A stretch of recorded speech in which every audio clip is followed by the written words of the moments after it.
Hello and welcome to this tutorial on how to evaluate sources for research. My name is Samantha Belangi and I am the Librarian Assistant at the Oxford Public Library, as well as a master's student in Library and Information Science at Louisiana State University. Today I will be walking you through some steps you can take to evaluate sources for your academic research. Specifically, we will be talking about defining the scope of your research, using reliable networks to find sources, and evaluating sources for accuracy and reliability. Firstly, when we define the scope of our research, we want to ask ourselves how broad or how narrow we want to be. Now, if you are writing a research paper for a class, the scope of your research will normally be defined in the assignment instructions. But if not, or if you have any questions about it, you can always ask your professor what they would recommend for that specific assignment. But generally, in order to define the scope of our research, we want to do a couple of things.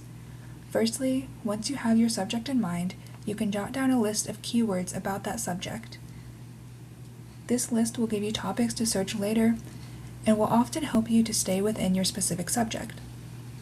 Remember, sources that are too broad or too narrow often take you further and further away from your specific research subject.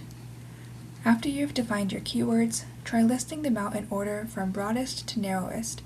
So for example, here we have a research project about Victorian literature, and as you can see, we have narrowed the topic down considerably from Victorian literature to a comparison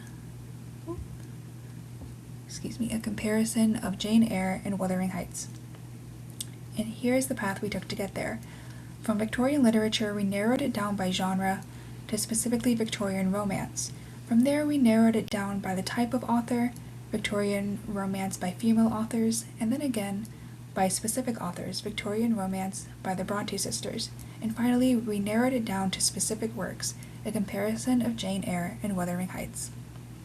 Now, as you can see, these keywords are all related, but if we were writing a research paper on Victorian romance literature by female authors, then we might define Victorian literature more broadly and look at how romance fits into it, and we might use the Bronte sisters and their works as examples, but we wouldn't necessarily need to use so many works specifically on the Brontes or on different types of Victorian literature.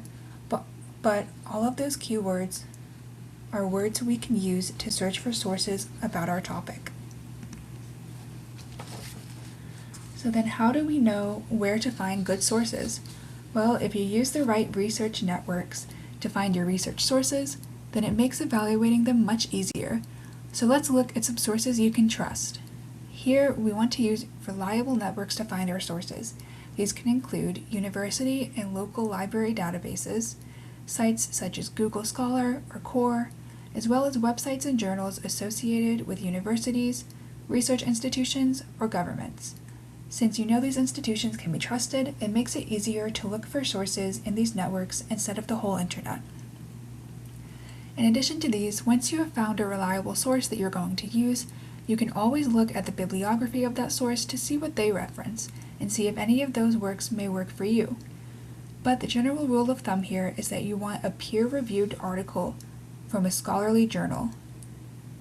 This is the gold star standard for research, and university library databases will typically tell you if the article you're looking at is peer-reviewed. Finally, once you have found a source you think might work for your research paper, you'll want to ask yourself these questions before you read the entire paper. First, when you read the abstract, are there any of the keywords you defined in step 1, or are there any words similar to your keywords? Additionally, does the summary of the article appear to be relevant and applicable to your research topic? Second, you'll want to ask about the author. Ask questions such as, are they affiliated with a university? So do they teach or work at a university? Do they have an advanced degree in the subject area or a related subject area? What are their credentials? And finally, what other works have they published? This may be useful to get a sense of how reliable of an author they are, as well as to find articles that may be related to the one you're evaluating. Third, you'll want to ask when the source you're evaluating was published. The standard for academic research is that your sources should have been published within the last 10 years, not before, unless it is an extenuating circumstance, such as citing a foundational text in a subject area or citing a work you are studying. So from our Victorian literature example earlier, citing Wuthering Heights would obviously be just fine, even though it was certainly published more than 10 years ago. Finally, once you have answered all of these questions, evaluate your answers. If the article you are evaluating was published in a peer-reviewed journal, has keywords and an abstract that matches your area of research, has an author who is definably credible in this area of study, and was published less than 10 years ago, then you're good to go. Go ahead and read that article and see if it works for you. That is all I have for you for today. I hope this was helpful, and as always, remember that research can be tricky, but finding reliable sources doesn't have to be. Thank you so much for watching, and I hope you have a wonderful day.